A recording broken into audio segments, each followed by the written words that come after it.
Hello friends, कैसे हैं आप सब?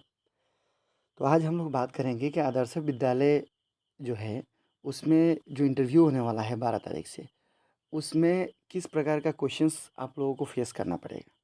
तो इस विषय में हम आज बात करेंगे। तो पूरी जानकारी के लिए आप इस यूट्यूब चैनल में बने रहिएगा।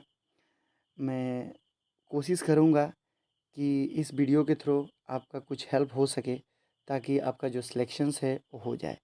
तो जो अभी लिस्ट आया है वो देखिए 1:3 का रेशियो में आया हुआ है। कहने का मतलब है कि एक पोस्ट पर 3 लोगों को सिलेक्ट करके रखा हुआ है वहाँ पर। तो उनमें से वो लोग 103 टोटल जो पोस्ट है उसका सिलेक्शंस होगा। तो जो आप इंटरव्यू फेस करेंगे उसमें आप जब पहले आपका तो डॉक्यूमेंट्स वेरिफिकेशंस होगा। डॉक्यूमेंट्स वेरिफिकेशन के बाद आपको सबसे पहले वो लोग जब आप एंटर करेंगे इंटरव्यू का रूम में, तो आपसे सबसे पहले कोई इंट्रोडक्शंस देने के लिए बोला जाएगा। तो आप जैसे ही इंट्रोडक्शंस देना ख़त्म करेंगे, उसमें आप तो क्वालिफ़िकेशंस वगैरह सब मेंशन करेंगे कि आप कहाँ तक पढ़ाई किए हैं, आपका ग्रेजुएशन है ना पोस्ट ग्रेजुएशन है, प्रोफेशनल आपका प्रोफेशनल कोर्स के बारे में भी बात होगा कि आपने डीएलएड किया है ना बीएड किया है। उसके बाद आपसे एक्सपीरियंस का क्वेश्चंस आएगा कि जैसे कि आप पहले किसी स्कूल में पढ़ा चुके हैं। तो अगर आप बोलते हैं कि हाँ मैं पढ़ाया हुआ हूँ, कुछ लोग आप लोग में से फ्रेशर्स भी हो सकते हैं, तो इसका मतलब ये नहीं कि जैसे कि आप एक्सपीरियंस होंगे तभी आपका सिलेक्शन होगा, ऐसा कुछ नहीं है। अगर आपका एक्सपीरियंस है तो अच्छा बात है। अगर नहीं है फिर भी डरने का कोई बात नहीं है ऐसा।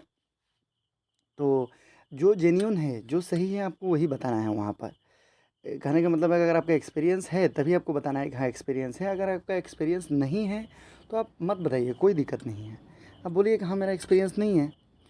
तो उसके बाद अगर आप बोलते हैं कि हाँ एक्सपीरियंस है, तो लोग स्कूल पूछेंगे कौन सा स्कूल है, सीबीएसई है ना सेवा है, इंग्लिश मीडियम है ना ना असामीस मीडियम है ना हिंदी मीडियम है। इस पर भी वो लोग चर्चा करेंगे। हालांकि आदर्श विद्यालय जैसे हम लोग जानते हैं कि एक इंग्लिश मीडियम स्कूल है, तो इसमें इंग्लिश मीडियम का जो मतलब कैंडिडेट होंगे उनको ज़्यादा मतलब प्रेफरेंस दिया जाएगा। ये बात तो इसमें बखूबी रहेगा। उसके बाद आते हैं, देखिए तीसरा नंबर में दिया है सब्जेक्ट रिलेटेड। आपसे आपसे कुछ क्वेश्चंस करेंगे वो लोग कि आप, और ये जो सब्जेक्ट रिलेटेड क्वेश्चंस है ये बेस्ड करता है कि आपने किस कैटेगरी पे अप्लाई किया है। अगर आपने असिस्टेंट टीचर में अप्लाई किया है तो उस बेसिस से आपको क्वेश्चंस पूछा जाएगा। ग्रेजुएट टीचर पर आपने अप्लाई किया है तो उस कैटेगरी से आपको क्वेश्चंस पूछा जाएगा। अगर आपने पोस्ट ग्रेजुएशन से मतलब करके रखा है, पोस्ट ग्रेजुएशन पोस्ट में आपका सिलेक्शन हुआ है, तो उससे रिलेटेड आपको क्वेश्चंस पूछा जाएगा। नेक्स्ट जब अगर हम लोग बात करें तो आपको देखिए देखिए फोर्थ नंबर में दिया हुआ है वन टॉपिक फॉर डेमो। ऐसा एक कोई टॉपिक दे देंगे वो लोग, बोलेंगे कि समझिए कि जैसे आपने अप्लाई किया है असिस्टेंट टीचर के लिए, तो वो बोलेंगे कि समझिए कि हम क्लास 3 के बच्चे हैं, आप हम लोगों को ये टॉपिक क्लास 3 के हिसाब से आप ऐसे पढ़ाइए ताकि हम लोगों को अच्छे से समझ में आए। और आपको इस चीज़ का भी ध्यान रखना है कि जिस बच्चे को आप पढ़ाने वाले हैं, जैसे कि आदर्श विद्यालय जो है वो ज़्यादातर विलेजेस एरिया में ही है, कहने का मतलब बैकवर्ड एरिया में ही है। तो वहाँ का बच्चे जो है उतने एक्सपर्ट नहीं हैं, तो उनका मेंटल लेवल के अकॉर्डिंग ही आपको डेमो देना है, आपको पढ़ाना है ताकि उनको समझ में आ सके। तो अगर आपने ग्रेजुएशंस लेवल में अगर आपका सिलेक्शन हुआ है ग्रेजुएट टीचर के हिसाब से, तो उसके बेसिस से आपको टॉपिक रहेगा। अगर आप पोस्ट ग्रेजुएट में अगर आपका नाम आया है, तो पोस्ट ग्रेजुएट का बेसिस पर आपका वो लोग सिलेक्शन करेंगे, और जो टॉपिक देंगे डेमो के लिए वो भी उसी लेवल का रहेगा, पोस्ट ग्रेजुएशन लेवल का ही रहेगा। कहने का मतलब 11 और 12 या 10 का हो सकता है, 9 का हो सकता है। तो उससे रिलेटेड आप क्वेश्चंस देंगे वो लोग डेमो के लिए।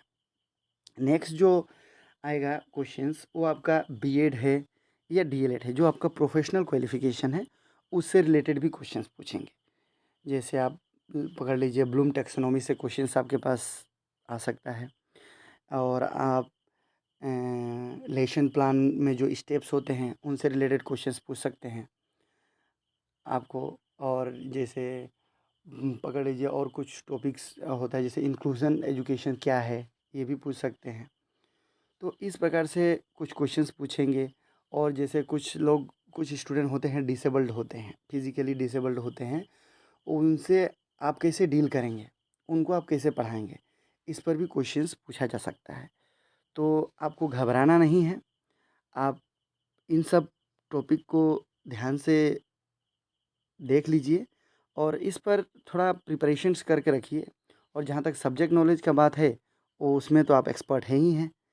आप आपने ग्रेजुएशन किया है, पोस्ट ग्रेजुएशन किया है, बीएड किया है, डीएलएड किया है, तो उतना तो आप में क्वालिफ़िकेशन मतलब एबिलिटी होगा कि आप इन सब का आंसर्स अच्छी तरह से दे पाएँ। तो आप जो भी आंसर्स देंगे, आप एक चीज़ का ध्यान रखिए, आपको कॉन्फिडेंटली देना है और हो सके तो आप इंग्लिश में ही देने का कोशिश करिएगा। जो आंसर्स है, उसको इंग्लिश में ही देने का कोशिश करिएगा, इंग्लिश में ही आप देने का। तो ये आपके लिए एक पॉजिटिव मतलब साइड साबित हो सकता है। अगर आपके लिए ये वीडियो इन्फॉर्मेटिव साबित हुआ हो तो चैनल को लाइक और सब्सक्राइब कर दीजिएगा और हो सकता है तो बेल आइकन भी प्रेस कर दीजिएगा। धन्यवाद।